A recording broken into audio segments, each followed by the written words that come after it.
জাতীয় নির্বাচনের আগে স্থানীয় নির্বাচনের পক্ষে একটা ব্যাপক জনমত তৈরি হয়েছে এবং আমরাও মনে করি, আমি ব্যক্তিগতভাবে, যে জাতীয় নির্বাচনের আগেই স্থানীয় নির্বাচনটা হওয়া দরকার।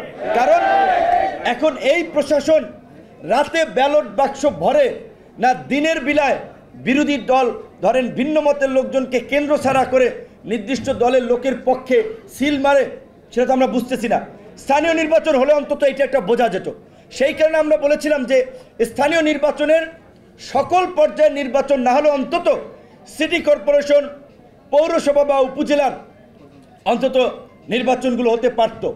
সরকার বিবেচনা করছে, আমরাও দাবি জানাই স্থানীয় নির্বাচনের অন্তত দু একটি ধাপের নির্বাচন সরকারকে করে প্রশাসনের ফিটনেস পরীক্ষা করতে হবে, প্রশাসনের নিরপেক্ষতা প্রমাণ করতে হবে।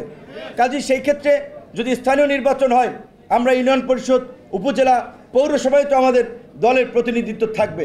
সেই ক্ষেত্রে আপনারা এখন থেকে আমরা জেলা পর্যায়ে যাব, উপজেলা পর্যায়ে যাব এবং ওই অঞ্চলের আমাদের যারা স্থানীয় নির্বাচনে প্রার্থী হবে তাদেরকে আমরা পরিচয় করিয়ে দিয়ে আসবো।